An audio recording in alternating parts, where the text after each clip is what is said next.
आपको किसी अफवाह पर ध्यान नहीं देना है। पूरे के पूरे जो भी टीचर कम्युनिटी है, जहां जिसको जिस सुविधा से कहने का मौका मिल रहा है ना, वो लोग कह रहे हैं, अपनी बात को रख रहे हैं, हम भी रख रहे हैं, आप भी अपनी बात को रखिए। लेकिन मैंने आपको एक बात जरूर बोली है कि आपके आसपास जो भी जनप्रतिनिधि हैं उनसे मिलिए। आप चाहें अपने किसी अगुआ के माध्यम से मिलिए, आप स्वयं डायरेक्ट जाकर के मिलिए, अपनी बात को रखिए, क्योंकि हमसे पहले वो सरकार से कनेक्ट रहते हैं ना। लेकिन हाँ, एक बात जान लीजिएगा कि जो भी सोशल मीडिया प्लेटफॉर्म है ना, जितने भी सोशल मीडिया प्लेटफॉर्म हैं, वहां पर आप सक्रिय हो जाएंगे ना, जहां पर आप सक्रिय हो जाएंगे, सरकार के कान में बात पहुंच जाएगी। बच्चों, सरकार के कान में बात पहुंच जाएगी। आपको ईमानदारी से काम करना है, ईमानदारी से काम करने की आवश्यकता है बस।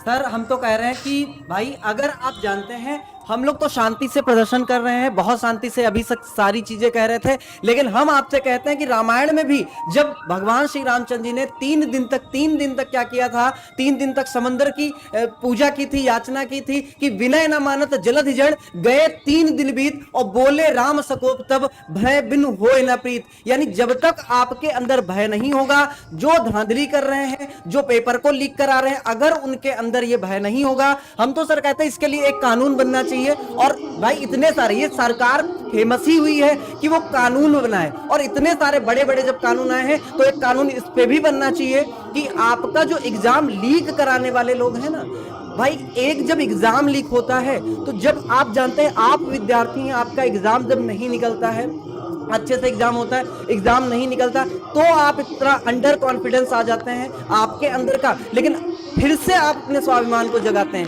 फिर से आप तैयारी करते हैं। लेकिन हमारी लड़ाई किससे हो रही है भाई? एग्जाम अगर लीक हो रहा है तो हमारी लड़ाई किससे हो रही है? जो लोग एग्जाम को पहले से ही रट के जा रहे हैं, तो हम कितना भी पढ़ लें, हम कितना भी पढ़ लें, हमसे तो कुछ हो ही नहीं पाएगा। हम चाहे कितना पढ़ा लें और आप चाहे कितना पढ़ लें, इससे तो कुछ हो ही नहीं पाएगा। तो आपको क्या करना है भाई? एग्जाम देखो, आपके जो पिछले एग्जाम हुए हैं और इनकी कोई भी ट्रांसपेरेंसी नहीं है कि उन एग्जामों में भी धांधलेबाजी नहीं हुई होगी, वो तो हमें पता नहीं चल पाई ना। और अभी तक भी आप देख पा रहे हैं, पिछले 2 शिफ्टों के लगातार पेपर आ रहे थे कि सर पेपर, हम पढ़ा रहे थे, पेपर एनालिसिस कर रहे थे, लगातार कमेंट आ रहे थे, सर पेपर लीक हो रहा है, उसके बारे में कुछ बोलिए, उसके बारे में बोलिए। हम जब वहां पे देख रहे हैं तो हम कह रहे हैं भैया ऐसा कुछ नहीं है, आप आराम से काम करिए, और ऐसा नहीं है, सरकार है और अपनी पूरी सुरक्षा व्यवस्था है। लेकिन हम किस पे विश्वास करें? हम किस पे विश्वास करें? हमने जब शाम को देखा कि पेपर आपका लीक हो गया, हमको तो पूरा का पूरा विश्वास ही नहीं हो पा रहा है कि आपके जितने भी पेपर हुए होंगे। और हम एक बार फिर से कह रहे हैं, आरओ का भी ट्रेंड आपका कर रहा है, ट्विटर पे ट्रेंड कर रहा है,